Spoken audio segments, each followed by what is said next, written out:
2024 లేదా 25లో డిగ్రీ లేదా బీటెక్ చదివారా? సాఫ్ట్‌వేర్ జాబ్ కోసం ఎదురు చూస్తున్నారా? అయితే కోడ్ జ్ఞాన్ 100 డేస్ కోర్సులో చేరండి. జాబ్ సాధించండి.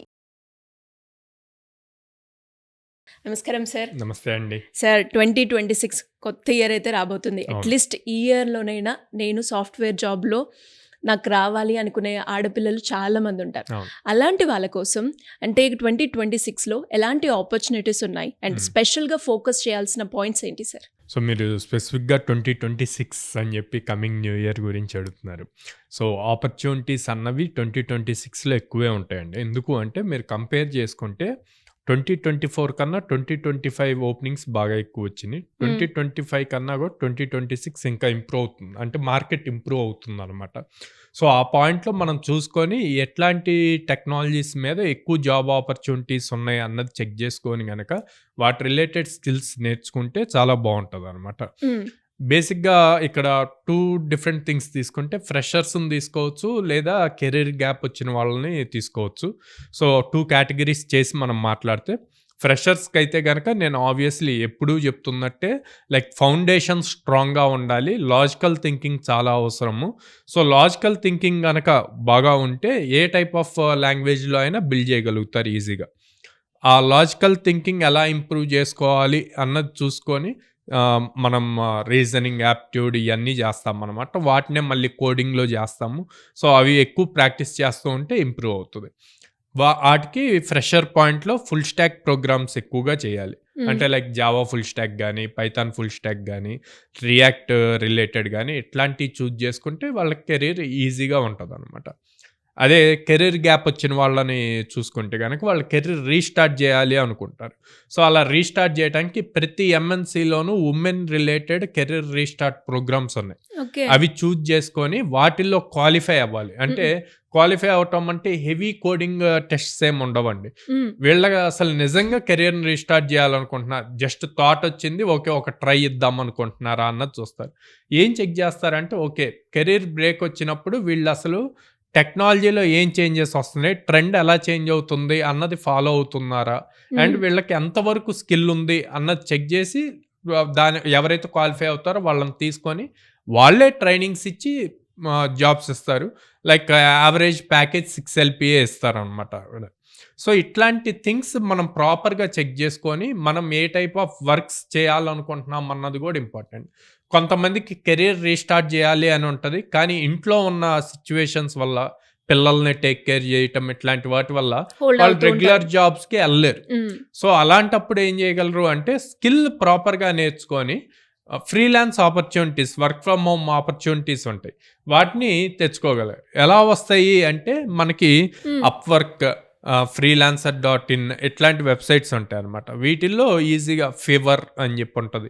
ఈ వెబ్‌సైట్స్‌లో వాళ్ళ స్కిల్ సెట్ ఏముందో వాటి రిలేటెడ్ ప్రొఫైల్ బిల్డ్ చేసుకొని అప్లై చేస్తే అక్కడ ఆపర్చునిటీస్ వస్తాయి.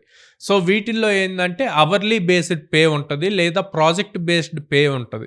సో, మీకు ఏ స్కిల్ వచ్చో ఆ స్కిల్ రిలేటెడ్ చిన్న చిన్న టాస్క్స్ తీసుకొని అవి 100% కంప్లీట్ చేసి మీ ప్రొఫైల్‌ని స్ట్రాంగ్‌గా బిల్డ్ చేస్తే మీకు బెస్ట్ టాస్క్స్ అలాట్ అవుతూ ఉంటాయి అన్నమాట. సో, అది ఫ్రీలాన్సింగ్. సెకండ్ హైబ్రిడ్ మోడ్ ఉంటది. హైబ్రిడ్ మోడ్ అంటే మనం 2 డేస్ ఆఫీస్‌కెళ్ళి 3 డేస్ వర్క్ ఫ్రమ్ హోమ్ చేయొచ్చు. సో, ఇట్లాంటివి చేసినప్పుడు గనక మనం టెక్నికల్‌గా స్ట్రాంగ్‌గా ఉంటే మినిమమ్ 6-10 ఎల్‌పిఏ జాబ్ వస్తదనమాట. వస్తుంది. యాహ్! అట్లా గాకుండా ఫుల్ లెంగ్త్ జాబ్‌కెళ్తూ హైలీ స్కేలబుల్ ప్రాజెక్ట్స్‌లో ఇన్వాల్వ్ అవ్వాలి అనుకున్నప్పుడు టెక్ సైడ్ ఎక్కువ ఇన్వాల్వ్ అవ్వాలి. టెక్ సైడ్ ఎక్కువ ఇన్వాల్వ్ అవ్వాలంటే ఫౌండేషన్ స్ట్రాంగ్‌గా ఉండాలి. అండ్ లేటెస్ట్ టెక్నాలజీస్ వచ్చి ఉండాలి. అట్లా అని చెప్పి అన్నీ ఇన్ డెప్త్ రావాల్సిన అవసరం లేదు. ప్రతిది కూడా వర్క్ చేస్తూ నేర్చుకోవచ్చు. కానీ వాటి గురించి థరో నాలెడ్జ్ ఉండాలి. లైక్ డెవాప్స్ గానీ, క్లౌడ్ ఇన్‌ఫ్రాస్ట్రక్చర్ మీద, టెస్టింగ్ ఆటోమేషన్ మీద వీటి రిలేటెడ్ గనక ఉంటే వీళ్ళు ఈజీగా సాలరీ హైక్స్ బాగుంటాయి. నెక్స్ట్ పొజిషన్స్‌కెళ్ళటానికి ఉంటదనమాట. సో, ఇలా 3 కేటగరీస్‌లో అసలు ఫస్ట్ వీళ్ళు ఏం చేయాలనుకుంటున్నారన్నది డిసైడ్ అవ్వాలి. ప్రతి కంపెనీ ఏం చూస్తదంటే ఫ్రెషర్‌కే ఎక్కువ ఇంపార్టెన్స్ ఇస్తారు. ఎందుకు కెరీర్ గ్యాప్ వచ్చినా. ఎందుకంటే ఫ్రెషర్స్ ఈజీగా నేర్చుకోగలుగుతారు. వాళ్ళ మైండ్ సెట్ అంతా జాబ్ మీదే ఉంటది అన్న పాయింట్ చూస్తారు.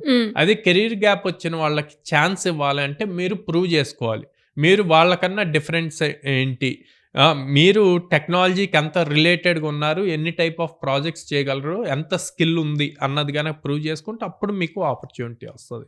సో, ఈ రెండిటిని చూసుకుంటూ బ్యాలెన్స్డ్‌గా చేసుకుంటే గనక 2026లో వచ్చే ఆపర్చునిటీస్‌ని ఈజీగా క్రాక్ చేయగలుగుతారు. అండ్ అలాగే సార్ ఇప్పుడు మీరు చెప్పినట్టుగానే ఫ్రెషర్‌కైనా లేదంటే కెరియర్ గ్యాప్ తీసుకున్న వాళ్ళకి ఆపర్చునిటీస్ ఉన్నాయి అని అర్థమవుతుంది.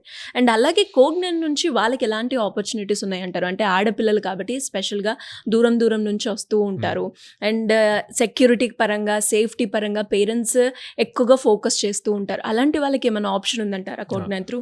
సో, కోడ్‌నాన్‌లో విజయవాడ బ్రాంచ్‌లో గర్ల్స్‌కి హాస్టల్ గూడా ఉందండి. హుహు. సో, అంటే వాళ్ళు బయట ఉండాల్సిన అవసరంలా క్యాంపస్‌లోనే ఉంటారు. కోడ్‌నాన్ క్యాంపస్‌లోనే ఉంటారు. హ్మ్. సో, అక్కడే ఉంటారు. అక్కడే ట్రైనింగ్స్ జరుగుతూ ఉంటాయి. అంతా సెక్యూరిటీ పరంగా అంతా స్ట్రాంగ్‌గా ఉంటది. పేరెంట్స్ భయపడాల్సిన అవసరం లేదు. ఓకే. సో, ఎప్పుడైతే హాస్టల్‌లో ఉన్నారో మా దగ్గరే ఉంటారు గాబట్టి, వాళ్ళని ప్రాపర్‌గా అంటే క్లాసెస్ అయ్యాక గూడా ఫోకస్ చేసి ఇంకా ఏం నేర్పించాలి, వీళ్ళెక్కడ ల్యాగ్ ఉన్నారు అన్నది గూడా చూసుకుంటూ హుహు. మనం ఎక్స్‌ట్రా క్లాసెస్ తీసుకుంటూ ఓకే. ఉంటామనమాట. విజయవాడలో ఉంది హాస్టల్ ఫెసిలిటీ. విజయవాడ బ్రాంచ్‌లో హాస్టల్ ఫెసిలిటీ ఉందండి. సరే ఎవరైనా కూడా విజిట్ చేయాలి మన బ్రాంచెస్‌కి అండ్ అలాగే దీని గురించి కంప్లీట్‌గా ఇన్ఫర్మేషన్ తెలుసుకోవాలి అంటే ఏ రకంగా మిమ్మల్ని అప్రోచ్ అయ్యే ఛాన్స్ ఉందంటారు? స్క్రీన్ మీద కనిపిస్తున్న నంబర్స్‌కి కాల్ చేయొచ్చండి. ఆర్ డైరెక్ట్‌గా మా బ్రాంచెస్‌కి విజిట్ చేయొచ్చు. విజయవాడలో మొగలరాజపురంలో ఉంది. హైదరాబాద్ జేఎన్‌టీయూ మెట్రో స్టేషన్ దగ్గర ఉంది. అమీర్పేటలో చెన్నై షాపింగ్ మాల్ ఆపోజిట్‌లో ఉంది. బెంగుళూరు బీటీఎం లేఅవుట్‌లో ఉందనమాట. డైరెక్ట్‌గా పేరెంట్స్‌ని అలాంగ్ విత్ దేర్ కిడ్స్ బ్రాంచెస్‌కి విజిట్ చేసి కౌన్సిలర్స్‌తో మాట్లాడి క్లారిటీ తెచ్చుకొని అండ్ ఎగ్జిస్టింగ్ స్టూడెంట్స్‌తో కూడా మాట్లాడి అప్పుడు జాయిన్ అవ్వాలా లేదా అని డిసైడ్ అవ్వమంటాను.